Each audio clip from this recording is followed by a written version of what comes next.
Welcome back to our channel. तो आज हम बात करने वाले हैं concrete and absolute knowledge and theoretical and practical knowledge. जिसने मेरी प्रीवियस वीडियो नहीं देखी है, प्रीवियस वीडियो आई बटन में लिंक्ड है एंड डिस्क्रिप्शन बॉक्स में भी आपको गिवन है, वहाँ से देख सकते हैं। उसमें मैंने फर्स्ट टॉपिक पढ़ाया था आपको local knowledge, what is local knowledge and universal knowledge and differentiate between them. इन दोनों में डिफ्रेंशिएशन करना, किस तरीके से आप डिफ्रेंशिएट कर सकते हैं इसको। अगर वो नोट में आएगा तो आपको किस तरीके से लिखना है, अगर इस तरीके से पॉइंट्स में आपको डिफ्रेंशिएट करना है तो कैसे लिखना है, वो चीज़ मैंने आपको उसमें बताई थी, तो आप वहाँ से जाके चेकआउट कर सकते हैं। आज हम पढ़ेंगे what is concrete knowledge and absolute knowledge and what is theoretical knowledge and practical knowledge, जिसमें कि हम दोनों का डिफ्रेंशिएट भी करेंगे। एंड इसमें आपको प्रॉपर तरीके से मैं एग्जाम्पल देके समझाने की कोशिश कर रही हूँ, जिससे कि और इजी लैंग्वेज में आपके लिए नोट्स भी बना रही हूँ, आपके लिए पीपीटीज बना रही हूँ, जिससे कि आपको अच्छे से कंसेप्ट माइंड में सेट हो जाए, आपको रटना ना पड़े, रोट मेथड आप यूज़ ना करें। तो जिसने मेरे चैनल को अब तक सब्सक्राइब नहीं किया तो फटाफट से कर लेना और बेल आइकन को प्रेस करना मत भूलना, जिससे आपको मेरी डेली अपडेट्स मिलती रहेंगी। मैं इसलिए छोटे छोटे टॉपिक्स बना रही हूँ जिससे कि आपको बोरियत भी ना हो और आपको अच्छे से सेट हो जाए माइंड में, बहुत हौच पौच ना हो, हेजल ना हो जाओ आप। ठीक है, चलिए स्टार्ट करते हैं। वीडियो को एंड तक देखना, हर चीज़ समझ में आएगी। जो चीज़ नहीं समझ में आ रही है मुझे कमेंट्स में बताइए या व्हाट्सएप पे मेरे से कनेक्ट हो जाइए। चलिए बात करते हैं what is concrete. Concrete knowledge क्या होता है हम यहाँ पे समझेंगे।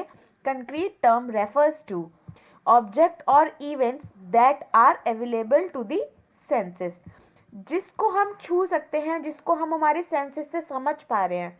मान लीजिए एक छोटा सा बच्चा है, उसको हम कंक्रीट नॉलेज देते हैं क्योंकि उसको एक ऑब्जेक्ट दिखा रहे हैं, उसको कुछ दिखाते हैं तो वो अपने सेंसेस से समझ पाता है कि वो चीज़ क्या है।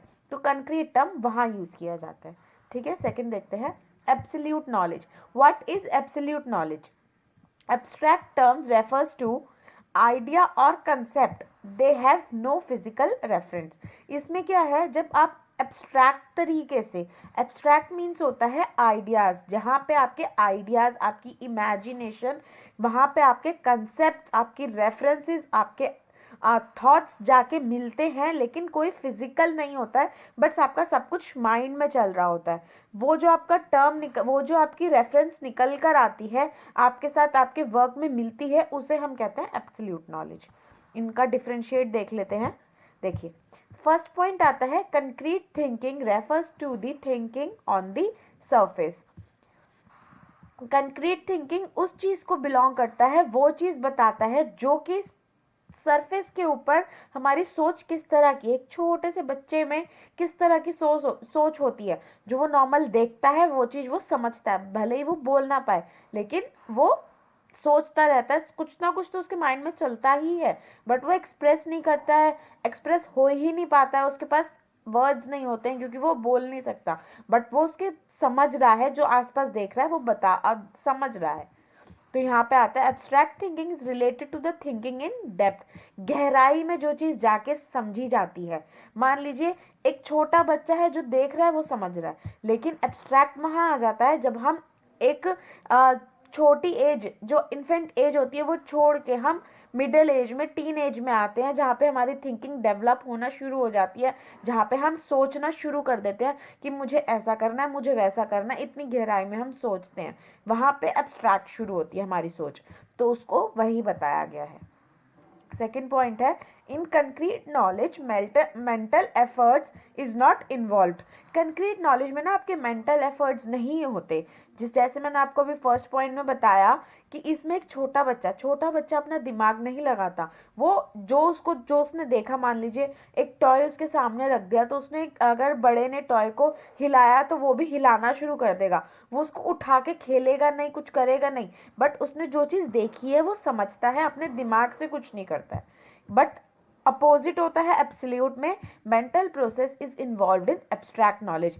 एक प्रॉपर मेंटल प्रोसेस होती है जो कि टीनेजर्स शुरू कर देते हैं, थोड़े से ग्रूम बच्चे होते हैं वो शुरू करते हैं, मेंटली थॉट शुरू कर देते हैं, वहाँ पे एब्स्ट्रैक्ट आ जाता है। Third point concrete knowledge only have a generalised concept for all things. एक जनरलाइज्ड कंसेप्ट होता है कि जो देख रहा है वो समझ रहा है, उसमें कुछ हार्ड एंड फास्ट रूल नहीं है। But abstract knowledge have very specific concept of things. इसमें एक पर्टिकुलर कंसेप्ट होते हैं जिसको हम समझते हैं। जैसे एक छोटा बच्चे को अगर हम पढ़ा रहे हैं तो उसमें कोई हार्ड एंड फास्ट रूल नहीं है, A for apple B for ball अगर उसको समझा रहे हैं तो वो समझ रहा है। बट अगर आप स्टडी की बात करें तो हमें कंसेप्ट वाइज बच्चे को समझाना पड़ता है। जैसे जैसे वो मैच्योर होता जाता है, एक स्टेप अप बढ़ता रहता है, एक क्लास ऊपर होता रहता है। Concrete thinking is based on seeing and also on facts. जो बच्चा देख रहा है वो समझ रहा है। जो चीज़ मैंने आपको बताई अभी, जो चीज़ वो देखता रहेगा, ये बेसिकली थिंकिंग किस चीज़ पे बिलोंग्स करती है, किस चीज़ पे मैटर करती है, देखने पे और जो फैक्ट्स हैं उस पे, बस उसके आगे वो मैटर नहीं करेगी। इसका अपोजिट होता है abstract knowledge based on idea. ये सिर्फ और सिर्फ आपकी इमेजिनेशन होती है, आपकी थॉट होती है, आपकी थिंकिंग होती है, जो आप एक निकाल के एक्सप्रेस करते हैं, उसको हम एब्स्ट्रैक्ट नॉलेज कहते हैं। In concrete knowledge, teacher tries to explain the concept through object like charts, model and pictures. अब एक छोटे बच्चे को जब वो थोड़ा ग्रूम करता है, थोड़ा बड़ा होता है, हम उसको किस तरीके से बॉल दिखा के क्या बोलते हैं, ये बॉल है, तो वो बॉल ही याद करता है। वो कुछ और अपने दिमाग से नहीं लगाता है कि ये कौन सी बॉल है, फुटबॉल है, वॉलीबॉल है, नहीं, वो सिर्फ बॉल समझ रहा है। इट मीन्स वो बॉल ही है। हम कोई भी चीज़ समझाते हैं तो कुछ दिखा के समझाते हैं। कोई प्रोजेक्ट होता है, कोई मॉडल होता है, तो हम उसे चीज़ों को दिखा के, जिस चीज़ को हम समझा रहे हैं, जिसके थ्रू हम समझा रहे हैं, वो लाइज करेगी कंक्रीट नॉलेज में। अपोजिट इसका रहता है absolute. In absolute knowledge teacher creates environment which make the student use their thinking and reasoning skills. इसमें क्या है, टीचर एक ऐसी क्रिएट कर देती है क्लासरूम में एनवायरनमेंट जिसमें स्टूडेंट्स ना मजबूर हो जाते हैं कि अपने थॉट्स और रीजनिंग को वो बाहर लाएं। जैसे डिबेट हो गया, डिबेट में टीचर्स क्या करती हैं कि आपको एक टॉपिक दे देंगी, आपको उसका अपोजिट भी बोलना है और उसका अच्छा भी बोलना है, उसका गलत भी बोलना है, उसका अच्छा भी बोलना है। तो उसमें आपकी पूरी थॉट प्रोसेस लगती है। आपको उसका टॉपिक ना आपने पहले कभी पढ़ा नहीं है, बट उसकी थिंकिंग से, उसके टॉपिक से आपको उसको सिर्फ बताना है कि इसमें क्या गलत है, इसमें क्या सही है। ये चीज़ इसमें आती है। नेक्स्ट आता है हमारा व्हाट इज थियोरेटिकल नॉलेज। अब इससे पहले मैं आपको ये समझाऊं, मैं आपको बता देती हूँ, जिसने मेरे चैनल को अब तक सब्सक्राइब नहीं किया फटाफट से कर लेना। और हमने जो कोर्स स्टार्ट किया है, जो एप्लीकेशन पे है, जिसका लिंक आपको डिस्क्रिप्शन में मिल जाएगा, वहाँ से भी आप ज्वाइन हो सकते हैं। उसमें आपको अच्छा ऑफर मिल जाएगा जिससे कि आप व्हाट्सएप पे कनेक्ट हो जाइए जिसको भी इन्फॉर्मेशन चाहिए। और इस चैनल को सब्सक्राइब कर लेना। जब तक एग्जाम्स रहेंगे मैं टॉपिक वाइज आपको एक एक सब्जेक्ट, एक एक टॉपिक वाइज आपको सारी चीज़ें कंसेप्ट वाइज क्लियर करती चलूँगी, जिससे आपको एग्जाम में 90% आप जिससे अबव स्कोर कर पाए। तो चलिए यहाँ मैं समझाती हूँ। Theoretical knowledge is getting information about something through reading and seeing और हियरिंग। इसमें क्या होता है, थियोरेटिकल नॉलेज आप सबको पता होगा क्या होती है, जो हम लिख कर, समझ कर, रीड कर कर, देख कर करते हैं, हम बचपन से पढ़ते आ रहे हैं, वो थियोरेटिकल है। जिसमें हमारे एग्जाम्स होते हैं, उसे लिख कर हम बताते हैं, हम पढ़ के टीचर हमसे रीडिंग करने को कहती है, देख के समझने को कहती है, सुनने को थियोरेटिकल होता है, जिसमें हम लिख के बताते हैं, कुछ ऐसा करते हैं। ठीक है, नेक्स्ट देखते हैं what is practical knowledge. Practical knowledge क्या होती है। Practical knowledge involves actual implementation of the things which you have study in theory. अब आप मान लीजिए हमारे स्कूल्स में आपने प्रैक्टिकल्स दिए होंगे। आप प्रैक्टिकल्स किन चीज़ों के देते थे, जिसका आप पढ़ते थे साइंस में आपने फोटोसिंथेसिस पढ़ा है, तो उसका आप एक प्रैक्टिकल बेस दे रहे हैं। मैम ने कहा प्रैक्टिकल देना है, तो आप उसका प्रैक्टिकल कंसेप्ट तभी दे पाएंगे जब आप उसे थियोरेटिकल पढ़ेंगे, तो वो प्रैक्टिकल बेस हो जाता है। जिस चीज़ को आप पढ़ के इम्प्लीमेंट कर रहे हैं अपने थियोरी बेस पे, अपनी जो आपने लिखावट से पढ़ा है, उसको आप प्रैक्टिकली दे रहे हैं, समझा रहे हैं, उसको हम प्रैक्टिकल नॉलेज कहते हैं। आई होप आपको समझ में आ रहा होगा, क्योंकि मैं बहुत इजी लैंग्वेज में अपने नोट्स लेकर आ रही हूँ आप लोगों के लिए, जिससे कि आपको अच्छे से समझ में आ जाए कंसेप्ट। बहुत हाई इंग्लिश नहीं लेके आ रही हूँ, बहुत नॉर्मल इंग्लिश है, जिससे कि आपको पढ़ते ही समझ में आ जाएगा कि इसमें क्या बोलना चाह रहे हैं। चलिए थियोरेटिकल समझ लेते हैं। Theoretical knowledge basically tells why behind any study. Theoretical knowledge क्या होता है, देखिए यहाँ पे वाई पे फोकस किया गया है, वाई मतलब क्यों।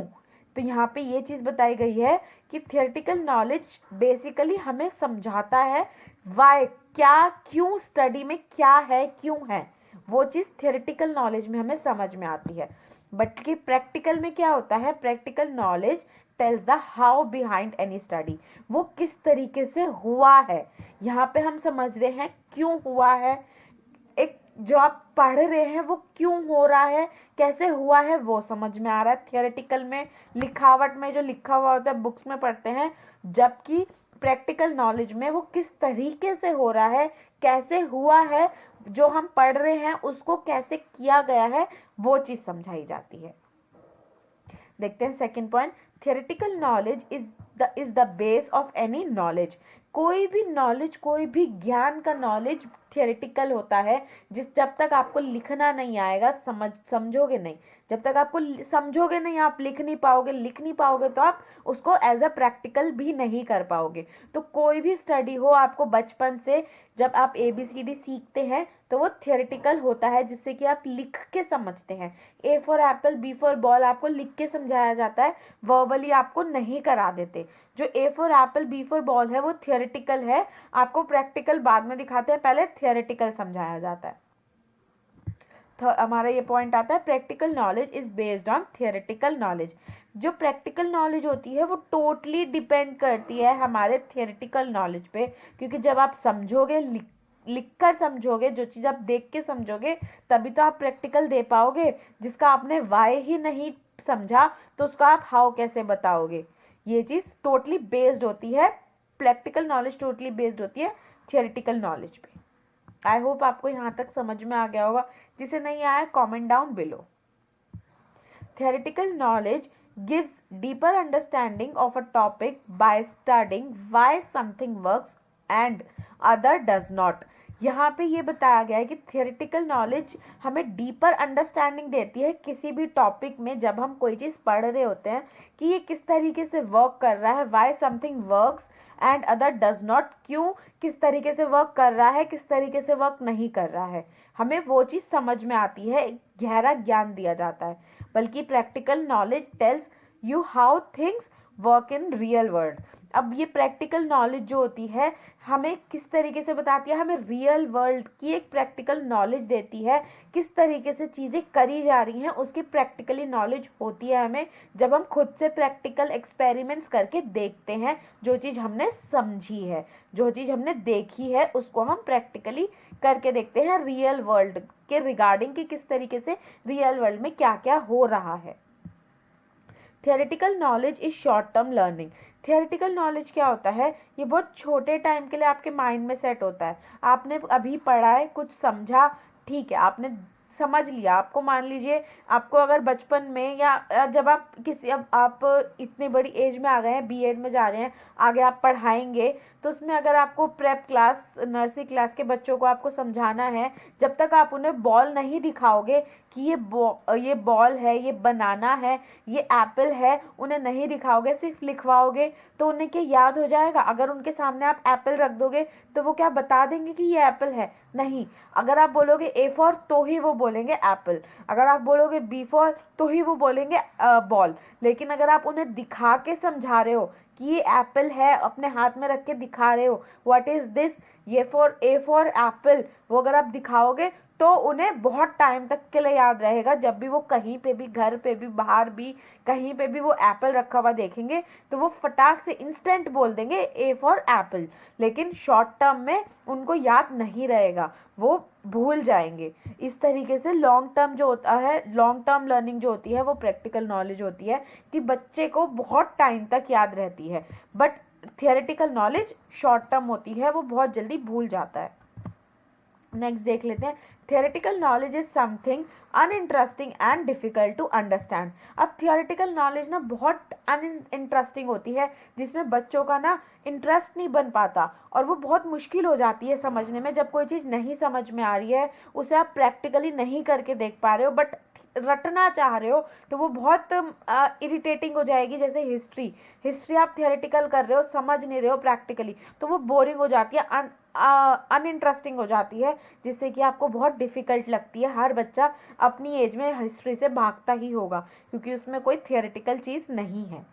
तो यहाँ पे प्रैक्टिकल नॉलेज जबकि क्या होता है, वो बहुत इंटरेस्टिंग होती है, reach student brain more effectively, और वो इंस्टेंटली एक बच्चे के ब्रेन पे इफेक्ट कर देती है, उसको ट्रिगर कर देती है, उसको याद रहता है कि हमने इस चीज़ को ऐसे समझा था, तो वो रिकॉल हो जाता है। वो जैसे ही देखेगा तो वो रिकॉल हो जाएगा उसको। तो इस चीज़ में ये डिफरेंस आता है। जो थियोरेटिकल होती है वो बहुत ही जिसमें आपका इंटरेस्ट नहीं बनेगा, बहुत ऐसा लगेगा कि क्या कर रहे हैं हम, इतना डिफ़िकल्ट लगेगा वो सब्जेक्ट। थियोरेटिकल नॉलेज बहुत डिफ़िकल्ट हो जाती है एक टाइम पे, बट अगर हम कंपेयर करें प्रैक्टिकल नॉलेज से, प्रैक्टिकल नॉलेज ट्रिगर कर देता है माइंड को, बहुत जल्दी बच्चे के माइंड में पहुंचता है और उसको इंटरेस्टिंग बना देता है। theoretical knowledge theoretical knowledge involves mugging, जबकि practical knowledge does not need mugging. यहाँ पे मगिंग का मतलब हुआ है रट्टाफिकेशन। जो थियोरेटिकल नॉलेज होती है वो मगिंग रट्टाफिकेशन हो जाती है, कि आप उसको रट रहे हैं, बार बार पढ़ रहे हैं। जैसे मैंने आपको अभी अपर वाले पॉइंट में आपको एग्जांपल दिया, हिस्ट्री। हिस्ट्री मोस्टली स्टूडेंट्स ने ना रटी होगी अपने टाइम पे, कि इस डेट पे ये हुआ था, उस डेट पे ये हुआ था, तो वो थियोरेटिकल हो गई, हम उसे प्रैक्टिकली नहीं कर रहे हैं। But as compare to practical knowledge हमें इसे रटना नहीं पड़ता है, क्योंकि वो हमारे माइंड तक इंटरेस्टली पहुंच जाती है, जिसमें हमें इंटरेस्ट आता है। और जो काम हम अपने इंटरेस्ट से करते हैं, उसमें हम एज कम्पेयर टू ज़्यादा नंबर ले आते हैं, एज कम्पेयर टू जिसमें हम मगिंग कर रहे हैं, जो हमें अनइंटरेस्ट से काम करते हैं, उसमें हमारे लोएस्ट नंबर आते हैं। तो यही डिफरेंस था दोनों में, कंक्रीट एंड एब्सोल्यूट में, एंड थियोरेटिकल एंड प्रैक्टिकल। आज यही टॉपिक्स मैंने आपको 2 कराए हैं। जिसको नहीं समझ में आ रहा है, एक बार वीडियो दोबारा से आप ट्राई करिए समझने का। नहीं समझ में आएगा तो मेरे को व्हाट्सएप करिए या कमेंट में बताइए, मैं ट्राई करूँगी कि आपको दोबारा से समझा पाऊँ। चलिए अभी के लिए इतना ही। नेक्स्ट वीडियो में आपके लिए जल्दी लेकर आऊँगी नेक्स्ट जो 2 टॉपिक्स लेफ्ट हैं उनके ऊपर। जिसने मेरे चैनल को सब्सक्राइब नहीं किया है जल्दी से कर लीजिए, बेल आइकन को प्रेस करना मत भूलना। Thanks for watching, stay home, stay safe, bye bye.